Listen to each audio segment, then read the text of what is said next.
ছবির মতো সুন্দর এই গ্রাম, পাখির কিচিরমিচির শব্দে ঘুম ভাঙে মানুষের।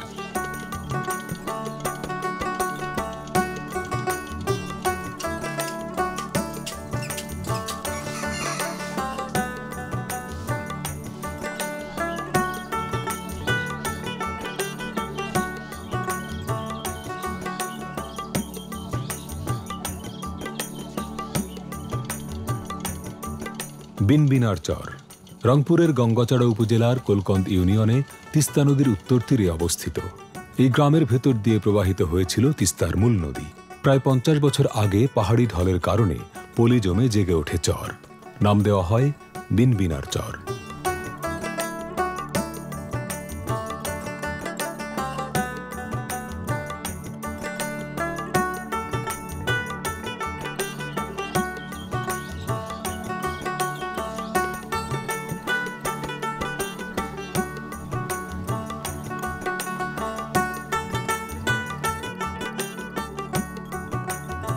ধীরে ধীরে বাড়তে থাকে বসতি। এখন এই গ্রামে প্রায় 1500 পরিবারের বসবাস।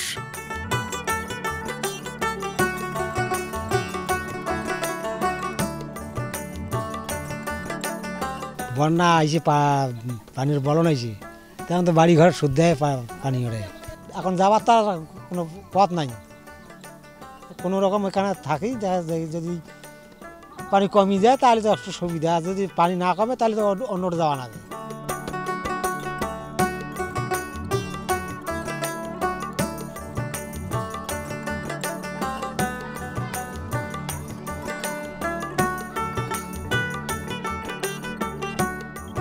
বিনবিনার চরের বাড়িগুলোর সৌন্দর্য আপনাকে মুগ্ধ করবে। প্রতিটি বাড়িতে চৌচালা টিনের 3 থেকে 4টি করে ঘর। বাড়ির সামনে বড় উঠান, সেখানে ছোট বড় খড়ের গাদা।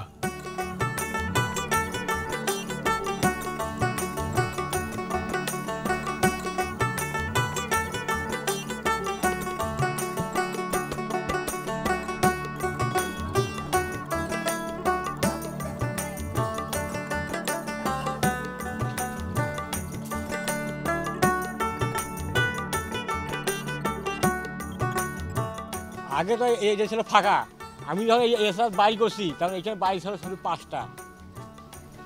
এটা শুধু বাড়ি রাস্তাটা মুড়ে ফাঁকা ছিল। এইটা আস্তে আস্তে দেখা গেল একটা বাড়ি পুরো একটা পণ্য হয়ে গেল। এরা মিলে মিশে থাকি কেমন মহাজে রাজার সময় তারা একটু বাড়ি করছে। দেখা গেল দিল্লির আছে সব নদী ভাঙা এলে, তাই বলে দূর থেকে কেউ আইসে নেই।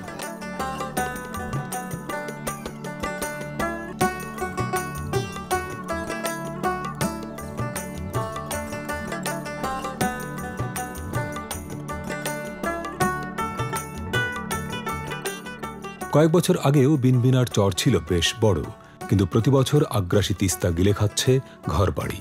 এতে ছোট হচ্ছে চরের পরিধি।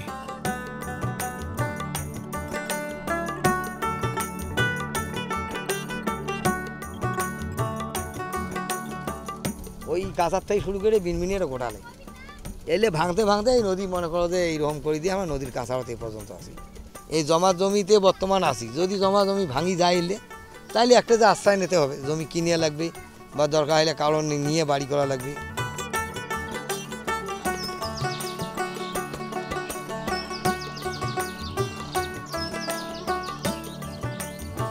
চরের বাসিন্দা আহমেদ আলী ও আব্দুল কাদের তাদের জীবদ্দশাতেই দেখেছেন তিস্তার ভাঙা গড়ার খেলা। নিজেরাও 3 থেকে 4 বার নদী ভাঙনের শিকার হয়েছেন।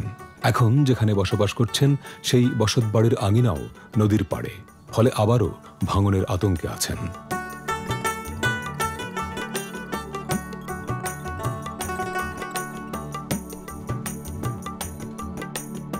71 সাল থাকি নদী ওই চরে আসলো, ওই চর ওপাকে। এই পরে ইদানিং আর কি ভাঙি আস্তে আস্তে নদী আসছে।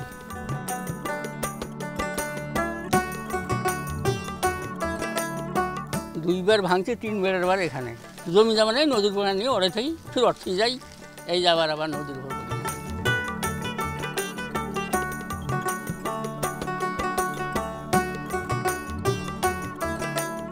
বিনবিনার চরের মানুষকে গঙ্গাচড়া উপজেলায় আসতে পাড়ি দিতে হয় তিস্তা নদী। সড়কপথেও আসা যায়, তবে সেটি দীর্ঘ পথ। লালমনিরহাটের কালীগঞ্জ ঘুরে আসতে হয়, এতে খরচ বেশি। আবার নদীতে নৌকা দিয়ে পারাপারে রয়েছে ভোগান্তি। চরে কেউ অসুস্থ হলে উপজেলা বা জেলা শহরে নিয়ে আসতে একমাত্র ভরসা এই নৌকা। এখানে হচ্ছে নৌকা একটা, ঘাট একটা। শুকনো মৌসুমে সম্পূর্ণ চরটা আপনার ধুধু বালুচর হয়ে যায়, তিস্তার পানি থাকে না, তখন হেঁটে হেঁটে আসতে হয় এই তিস্তাটাকে খনন করা যেত, তাহলে বিনবিনা চরের মানুষগুলোর কষ্টটা একেবারেই লাঘব হতো।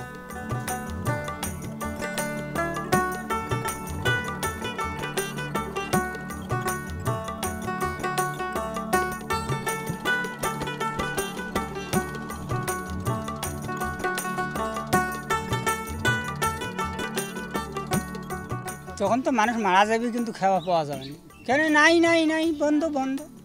এখন আবার কি করে না, ওই গাড়ি ভাড়া করিয়ে আবার ওদিক মহিপুর হয়ে রংপুর যাওয়া, এদিক দিয়ে তো আর হয় না।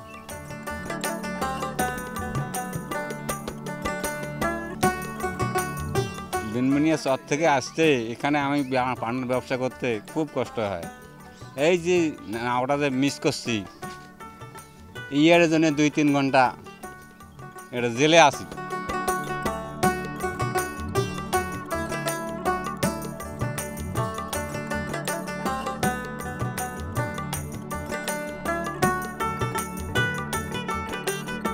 শুধু এইগুলো রাস্তাঘাট মনে করেন যে যখন বন্যা এলাকায় বন্যা আসে, এর উপর দিয়ে পানি যায়, ভাঙি যায়, আবার কি করে গ্রামের লোকে 10 জনে আসি ভাঙা বন্ধ করা হয়।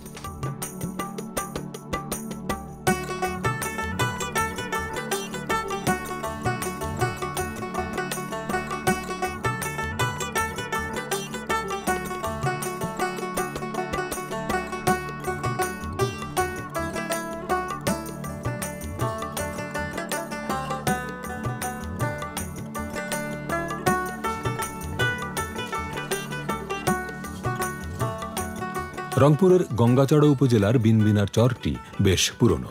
এখানে আছে 3টি সরকারি প্রাথমিক এবং একটি মাধ্যমিক বিদ্যালয়, কিন্তু সেখানে নিয়মিত পাঠদান হয় না। অভিভাবকদের অর্থনৈতিক সংকট আর অনুন্নত যোগাযোগ ব্যবস্থা সহ নানা কারণে শিশুরা বঞ্চিত হচ্ছে শিক্ষার আলো থেকে। এই চরে একটি এনজিওর শিক্ষা কার্যক্রম চালু থাকলেও দুর্গম চর হওয়ায় অনেক শিশু শিক্ষার্থী সেখানে যেতে পারে না।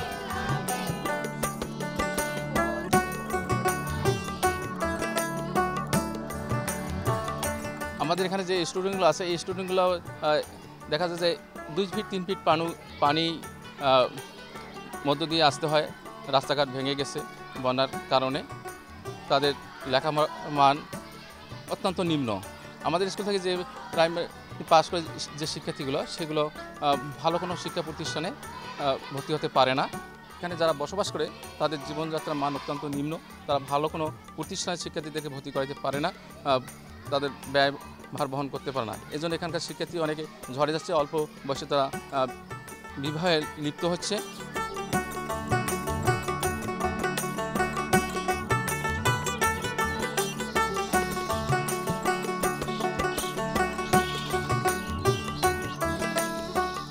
দুইটা সরকারি প্রাথমিক বিদ্যালয় আছে এবং একটা উচ্চ বিদ্যালয় আছে, তারপরেও শিক্ষার মান অনেক খারাপ, তদারকির অভাব এবং তেমন কেউ আসে না চর, এজন্য হচ্ছে অবহেলা করে সবাই।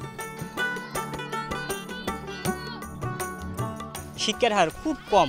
এবারে কৃষি পরিবার থেকে দূর অঞ্চলে গিয়ে পড়ালেখা করার মতো সামর্থ্য আসলে খুব বেশি হয় না। বলতে গেলে আসলে বিনবিনার অধিকাংশ মানুষই আমরা এই অভিশপ্ত জীবন নিয়েই আছি।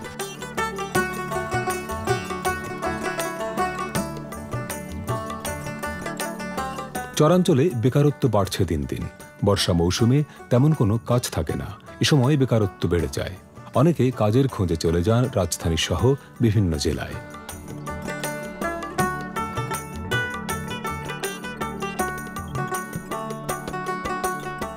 যুবকরা অনেকে কৃষিকাজের সাথে জড়িত হয়ে পড়ছে এবং কৃষিকাজটাও যে সেভাবে করবে সেটাও কিন্তু শান্তি নাই। এখানে আপনি দেখতেই পাচ্ছেন যে নদী ভাঙ্গন এলাকা, অনেক ধরনের সমস্যা আর কি, কৃষিকাজটাতেও ফায়দা হচ্ছে না। এজন্য কি অনেকে কি করে ঢাকা চলে যায় বা অন্য অন্য বিভাগে গিয়ে হচ্ছে কাজ করতেছে।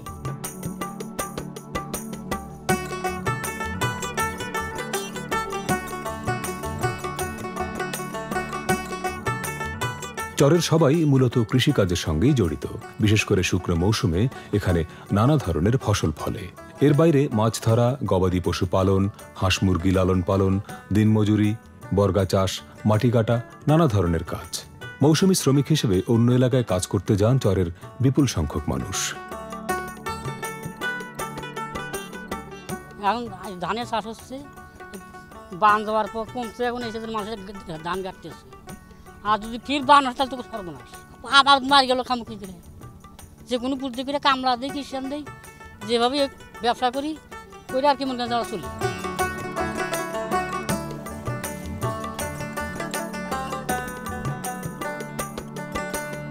কাইমের চেয়ে আমাদের এইখানে কিন্তু প্রচুর পরিমাণে ধানও হয় ভাই। ও আপনার কাইমে যদি 12 মন হয়, আমাদের এখানে 16 মন 15 মন পার হয়ে যায় ধান। এই ধান মনে করে লাগাইতেছে কিন্তু হাওয়ার আশায় আমাদের লোক, ঠিক আছে। এখন যদি আবার মনে করো নদীর পানি বন্যা বয়, আবার ঢুকি তলে যা থাকবে সব পচে যাবে।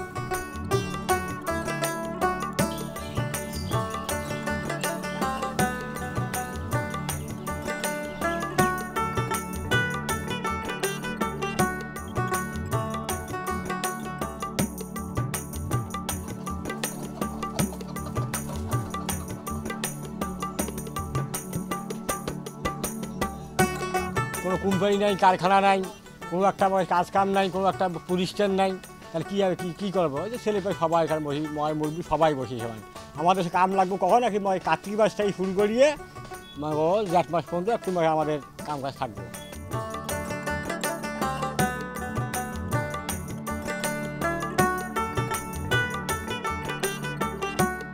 তিস্তা নদীতে কমেছে পানি, আর এই সুযোগে শাখা নদীতে দল বেঁধে চলছে মাছ শিকারের এই আয়োজন। উৎসব করে এমন মাছ ধরার দৃশ্য এই চরে অতি চেনা।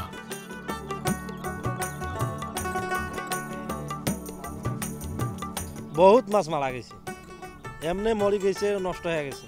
না, বিনবিনের লোক লৌকে দিয়ে মাছ মারতো না, শুধু খাওয়ার জন্য মারতো, বিক্রি করার জন্য বিনবিনের মানুষ মাছ মারতো না।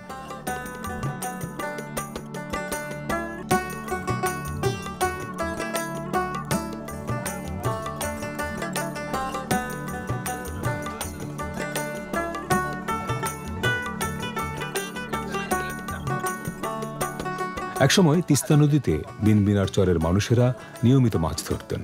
সেই মাছ বিক্রির টাকা দিয়েই চলত সংসার। কিন্তু নদীতে এখন তেমন একটা মাছ পাওয়া যায় না, ফলে তারাও এখন কৃষিকাজ বা অন্য কোনো ছোটখাটো কাজ করে জীবিকা নির্বাহের চেষ্টা করছেন।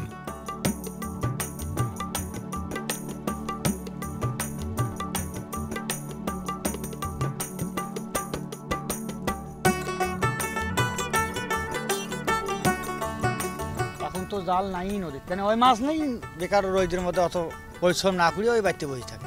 এই মন করে এখন ওই বিকেলবেলা মঙ্গ হয়েছে, এই নালা টালা যদি পাই ছাপে মন করে রাইটের খাওয়ার জন্য, এই জন্য তাছাড়া এখন ওই দিক টেফাই জাল দিয়ে তো মাছ শেষ করে ফেলে আসছেন।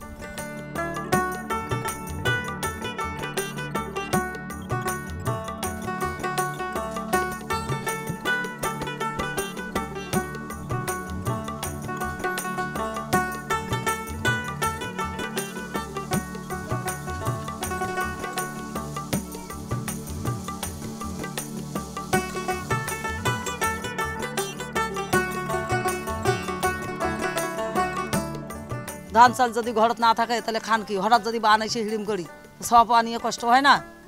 যদি ঘর দুয়ার ভাঙি গেল, নদীতে গেল, জায়গা জমি নাই আমার নিজে, যে আমরা যে বাসা বাড়িতে সাথে বান্ধিব।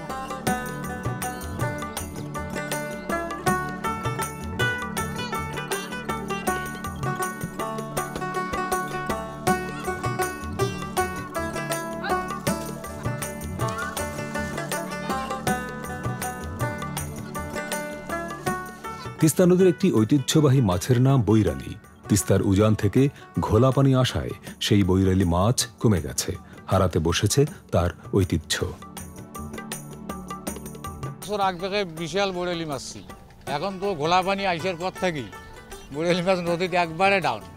আগে তো জাল ধরি নামলে কিছু কিছু মাছ পাওয়া গেছিলো, এখন তো মনে করো জাল ধরি নামলে ও কোনো বুদ্ধিই নেই, মানে নিজের প্যাডেই বাঁচে না। রিক্সা টিক্সা চালাই, ভ্যান ট্যান চালাবার লাগছে বর্তমান। বিনবিনার চরের একটি বড় সমস্যা আকস্মিক বন্যা। এবছর আমন ধান রোপণের পরপরই বন্যার পানিতে তলিয়ে যায় ধানের বীজতলা। তারপরেও ঘুরে দাঁড়ানোর চেষ্টায় নতুন করে চারা রোপণ করেছেন কৃষকরা। তবে নতুন করে বন্যা হলে ঘরে ধান উঠবে না। ফলে নদীর ভাঙনে বসতবাড়ি হারানোর শঙ্কায় যেমন এই চরের মানুষকে সবসময় চিন্তিত থাকতে হয়, তেমনি প্রাকৃতিক দুর্যোগে ফসলহানিও একটি বড় উদ্বেগের বিষয়। এইসব অনিশ্চয়তা আর উদ্বেগের মধ্যেই বিনবিনার চরের মানুষেরা একসাথে মিলেমিশে বসবাস করেন। অনেক সীমাবদ্ধতা, অভাব আর সংকটের মাঝেও প্রতিটা সকাল এখানে নতুন।